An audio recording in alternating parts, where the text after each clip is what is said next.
warahmatullahi wabarakatuh. Pada pertemuan kali ini kita akan belajar tentang fungsi rate dan juga fungsi FV atau future value.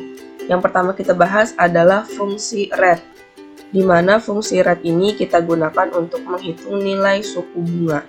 Kita langsung masuk ke contoh soal. Budi meminjam uang ke bank sebanyak 100 juta rupiah dengan membayar angsuran setiap bulannya 1 juta rupiah selama 20 tahun. Berapakah tingkat suku bunga dari pinjaman Budi? Sekarang kita akan menghitung dengan fungsi rate.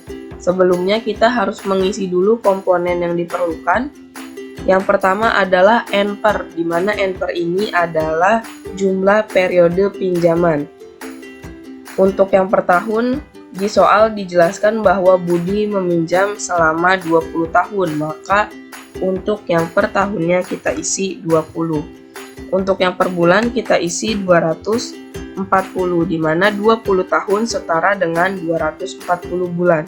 Didapat dari 20 dikali 12. Kemudian PMT atau angsurannya. Di soal dijelaskan bahwa Budi membayar angsuran setiap bulannya 1 juta rupiah.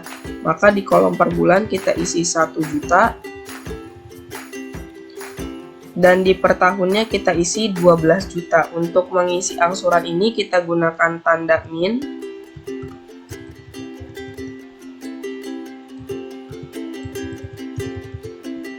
Kenapa angsuran ini kita tulis dengan tanda minus? Karena angsuran ini mengurangi dari nilai pinjaman kita, makanya ditulisnya menggunakan minus. Kemudian yang ketiga ada jumlah pinjamannya. Di soal juga telah dijelaskan bahwa Budi meminjam uang sebanyak 100 juta rupiah. Maka kita isi 100 juta rupiah. Oke, komponennya udah. Sekarang kita mulai gunakan fungsi rate-nya. Sama dengan rate, buka kurung. Excel selalu kasih kita contekan, jadi walaupun kita nggak hafal rumusnya, kita bisa lihat di contekannya. Yang paling penting kita harus tahu makna dari tiap komponennya, seperti N/per itu berarti banyaknya periode angsuran, PMT itu berarti besarnya angsuran, PV adalah nilai pinjamannya. Sekarang kita isi satu-satu. Yang pertama N/per-nya. Kita isi yang per bulan dulu ya. N/per-nya berarti 240, kemudian titik koma. Untuk jedanya ini, tiap software berbeda-beda ya. Tergantung software kalian. Bisa aja kalian tuh jedanya pakai koma, atau pakai titik 2, atau pakai titik koma. Jadi kalian tinggal lihat dari contekan aja yang dikasih sama Excel-nya. Setelah itu, kita input PMT-nya, berarti yang 1 juta. Titik koma, PV, titik koma, FV-nya 0, tipenya 0, guesnya nggak usah diisi, tutup kurung, enter. Muncul hasilnya 0,88%. Kalau misalkan nanti kalian muncul di sini 1%, itu hanya perbedaan komanya saja ya.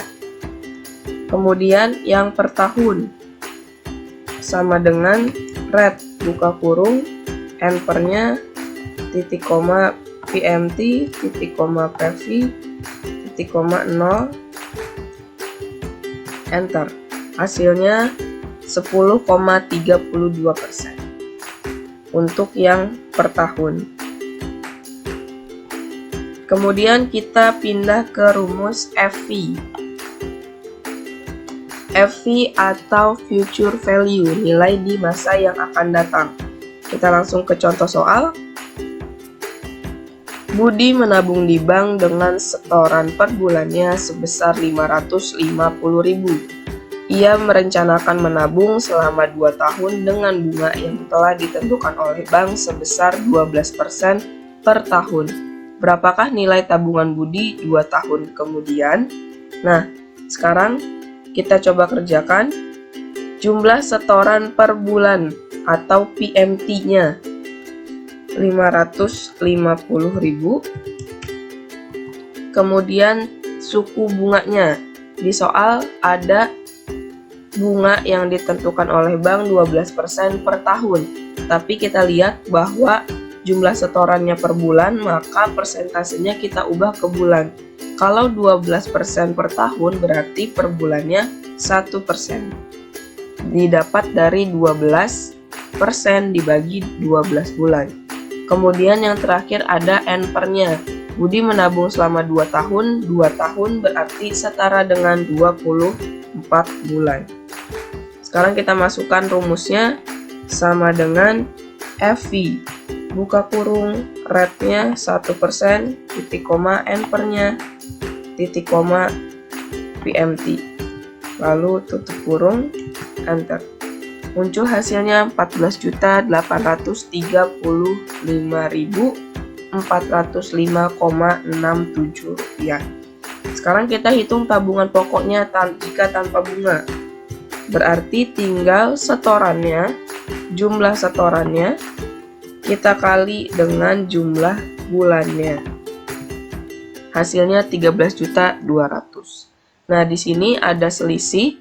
Kenapa ada selisih? Karena Budi mendapat bunga dari bank yang artinya tabungannya itu akan bertambah sesuai dengan persentase bunganya. Oke, fungsi FI ini adalah fungsi yang terakhir yang akan kita bahas di materi fungsi finansial.